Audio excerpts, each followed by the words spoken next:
Good afternoon, everyone. Today is March 18th, and this begins the bill hearings for the Ways and Means Committee. We have 3 bills on our hearing list today, and we will start with Delegate Pippy, Property Tax Credit for Dwelling House of Disabled Veterans. You can begin as soon as you sit down.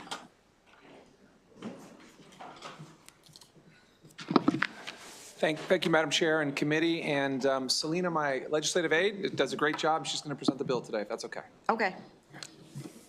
Chair Wilkins and Vice Chair Feldmark. My name is Selena Francis for the record, and I will be testifying on behalf of Delegate Pippy in support of HB 1611. The bill comes at the request of Councilman McKay and received unanimous support from the Frederick County Council and County Executive. You will find letters of support from them on your floor systems.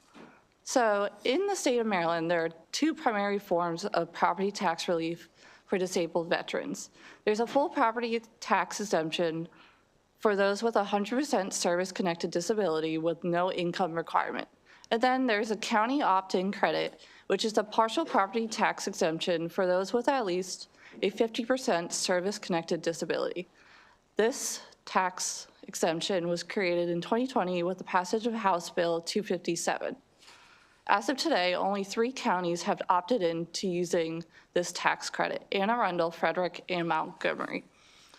This bill would remove the income limitation that's set by the state to establish the property tax credit and instead authorizes the governing body of a county or municipality, corporation, and allows them to set their own criteria.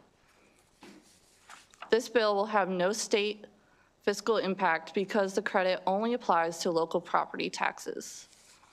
And so Maryland is currently in its own bubble with how it has their tax structure for disabled veterans. In the state of New Hampshire, they have an optional tax credit, but the municipalities have their own power to set the limitation, and so we ask that you submit a favorable report for House Bill 1611. Thank you so much for your testimony, and if you could please state your name for the record so I can make sure that we got it. Selena Francis. Okay, thank you. Colleagues, do we have any questions on House Bill 1611? All right, seeing no questions, thank you so much, Delegate. Can I say one final piece? Just Sure, you had her testify, but go ahead. Yeah. So no fiscal impact to the state whatsoever. Just changes the income eligibility. That's it. Thank you, Madam Chair. Thank you, Delegate, for that important point. Yep. Do we have any questions? Seeing none, thank you again, Delegate. Great job. And we will end the bill hearing on House Bill 1611. Next up, Delegate Ken Kerr, House Bill 1604. And we have Sam Mathias, who is joining on your panel.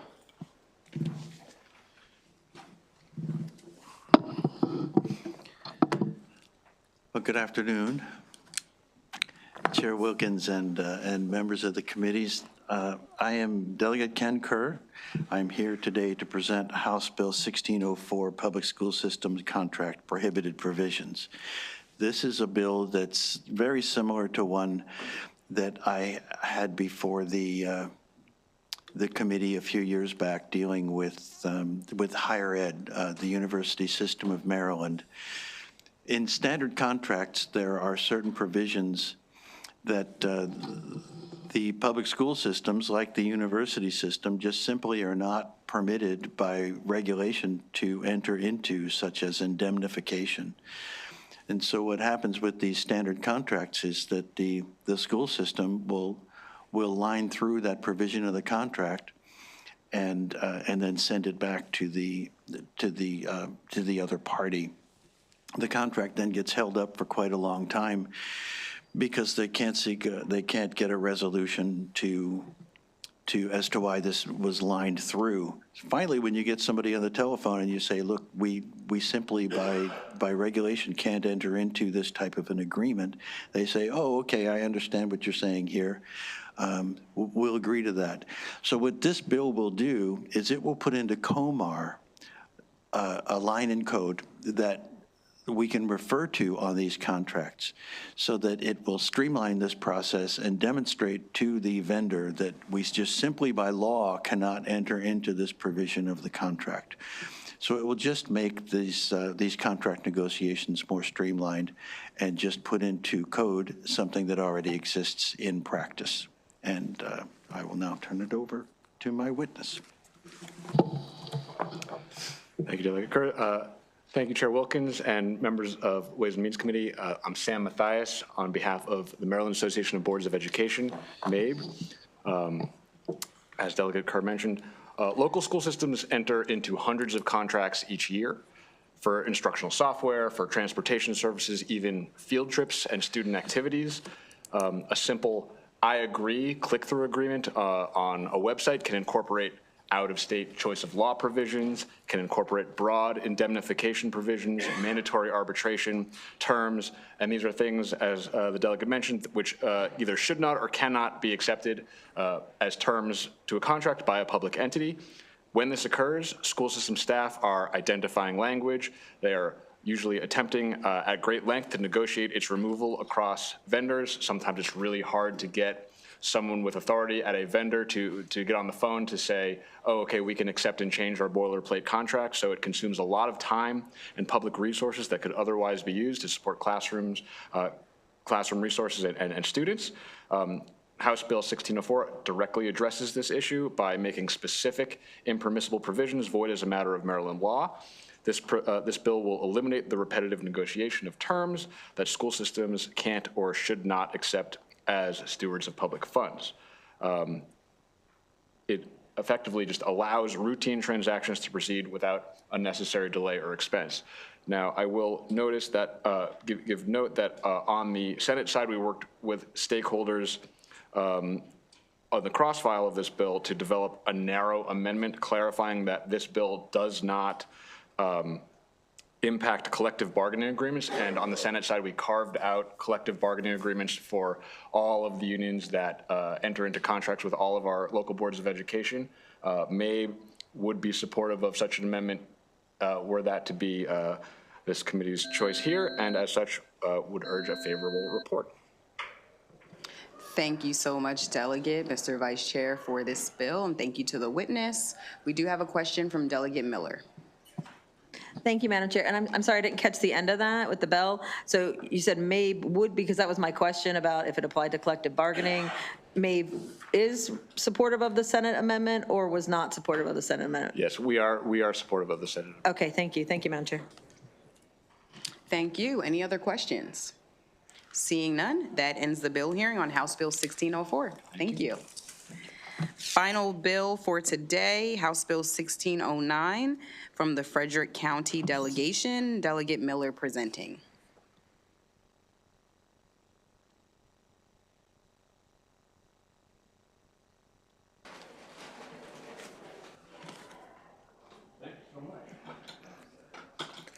Thank you. Good afternoon, Madam Chair, Madam Vice Chair, members of the Ways and Means Committee. For the record, I am Delegate April Miller, representing the Frederick County Delegation to introduce House Bill 1609, Frederick County Gaming Acceptance as Credit Card as Payment, which would authorize our volunteer, fire, rescue, and ambulance organizations in Frederick County to accept credit card payments at gaming events subject to a $500 per person limit per event. The volunteer fire and rescue and ambulance companies of Frederick County are the backbone of the public safety in our communities. They respond to emergencies around the clock, often at great personal sacrifice, and they do so solely on the strength of community fundraising. Gaming events, bingo nights, raffles, and tip jars are longstanding traditions that not only raise critical funds, but also bring neighbors together and strengthen community bonds. These organizations are facing serious financial headwinds, the cost of apparatus, Protective equipment and facility maintenance has risen sharply in recent years. Inflation has touched every line item in their budgets as well. At the same time, their revenue streams have not kept pace, in no small part because of the structural barrier that this legislation would then correct. The reality is simple. People no longer carry cash the way they once did. Checkbooks have largely disappeared from everyday life. Debit and credit cards are how Marylanders pay for goods and services. And when our volunteer organizations are unable to accept those form of payments at a gaming event, they are not just losing the sale, they are losing donors who want to support them but cannot.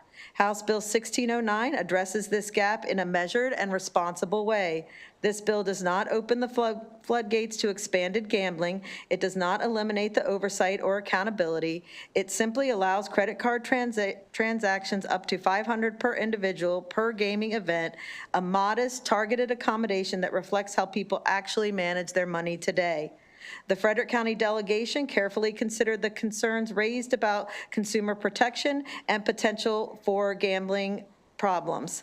The $500 per person cap reflects that deliberation. The delegation voted unanimously to support this bill as amended on February 20th, 2026.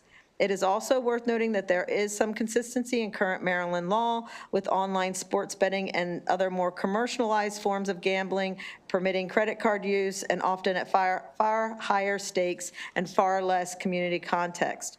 Our local volunteer fire halls should not be held to stricter standards than commercial gambling platforms.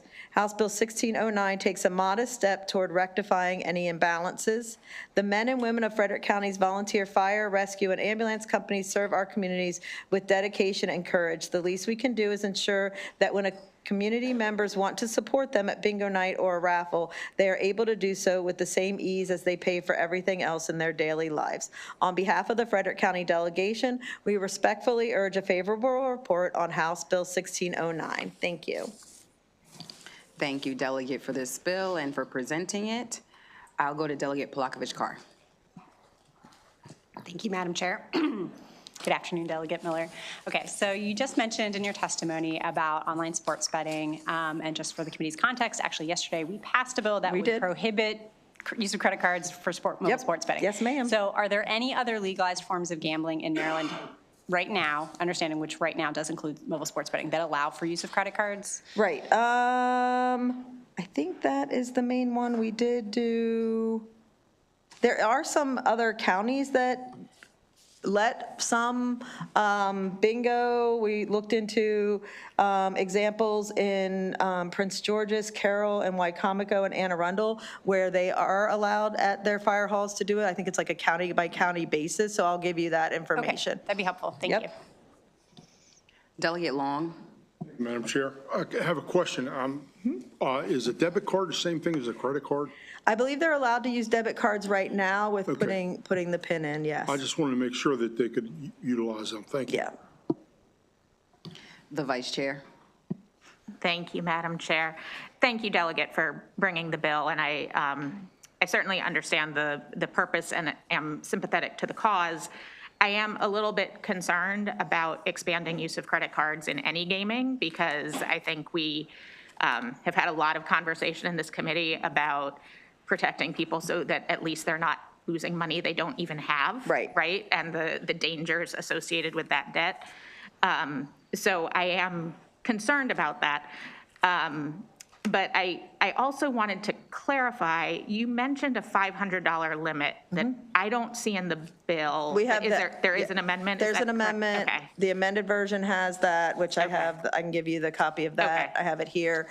Yes, because our delegation, of course, myself being one of them, we all Right. know what issues I have brought before this committee, and even in my own bills and in supporting other delegates' bills, definitely was a concern, and that's why the $500 cap was And then- placed on there. And is that per person, per day, per event? How does that get? Yes, Okay. it would be, yes. So I have the amendment for you. And I think we made it 500 because some of these are family events, and you have people that come in and want to buy like bingo cards for their whole family. Right. To have that. So yes, it would be just at the event. Okay. And is there any other limit on how often these organizations are allowed to hold gaming events? That I am not sure about, but I will get you that answer, like how often they have them. Okay, Yeah, thank you. of Thank you. course. Thank you, Madam Chair. Thank you, Madam Vice Chair. Delegate Wims. Thank you, Madam Chair, and I'm going to play the role of my seatmate by asking 4 questions. The first one is, okay, the first one is, I wanted to make sure, this is only for firehouses, correct? This, your bill? Ambulance, firehouse, yes. Yeah, and then Yes. how many do you have in Frederick County? I am not sure of the total number. I will get you that number. Okay. Yep. Then the next question is, what's the, I guess the largest fire, what's the seating capacity, or how many people do you think could participate? Several hundred. Several, so you're okay, go Yeah. for several hundred. Okay, well then, that's it. Those are my questions. Thank you. Thank you, Madam Chair. You're welcome to come to them. We love them out in our area. Thank you so much. Delegate Ebersol. That was only 3 questions, Delegate Williams. I want you to know, you got another one. I got here a minute late, so if you address this, I'm sorry, and I'll stop. But one of the reasons that we don't let people use credit is because if they lose the bet, they can cancel their payment. And so and that's why we struggle so hard with the Orioles and the Ravens, because they wanted to take credit, but they, as the proprietors, were willing to assume that risk. They said, okay, we don't think it'll happen that much, but we have a good organization. If people realize that and do it, they're willing to take it on. So if I go and I play bingo and I don't win, I can call my credit card company and say, cancel this payment, and then there's nothing at risk. So is the fire station aware of this risk, or is the delegation aware of this potential risk, and are they willing to assume it? That did not come up in the discussion, but yes, I would assume that they would be willing to take on the risk, as if you take credit cards, that's what you have to That's why a debit comply card is to. okay, because it takes the money directly out of the bank account and can't be rescinded. Correct. But a credit card charge, you can can do a say, chargeback, I want to change correct. this. I didn't mean to do this. There you go. So something I think we need to consider in subcommittee. Understood. Thank you. Any other questions? Oh, Delegate Hartman. Thank you, Madam Chair. Do you recall testimony in here with places that accept credit? I think it was on the bill hearing that we had that they extend such a high limit of credit, but wasn't it said that the place already has the money because they spent it in the gaming activity? So in this case, the firehouse would already have the $500. So if the credit card debt was canceled, then the person just got back the money that was gambled and the facility wasn't out. I think that was the testimony in the one bill hearing that we had when we were questioning why such high credit limits were extended to a place. But anyway, I guess no one else recalls that. Well, and like I said, we were very intentional with putting the cap on this for the responsible part of it. Okay, thank you. Well, thank you so much again for the bill. I don't see any additional questions from members, so that ends the bill hearing on House Bill 1609, and that ends our bill hearings for the day. I will turn it over, I'll turn it over to subcommittee chairs to make announcements about subcommittee meetings. Delegate Ebersol. Since we're not voting until 4 o'clock, I don't need to rush. I was going to tuck in behind another subcommittee, but we'll just keep education at 2:30 p.m. All right, education at 2:30 p.m. Delegate Polakovich-Carr. Thank you, Madam Chair. Revenues is going to be meeting pretty much immediately after we conclude here, so members, please go straight back to your offices. Any other subcommittees? Delegate Patterson. Thank you, Madam Chair. The Gaming Subcommittee will meet at 3:30 sharp. Thank you very much, 3:30. All right, and colleagues, we will vote at 4:30. So our subcommittees will go do their work, and we will vote at 4:30 p.m. today. We'll be on kind of a tight time schedule since we'll be back on the floor at 5:30. See everyone later. Thank you.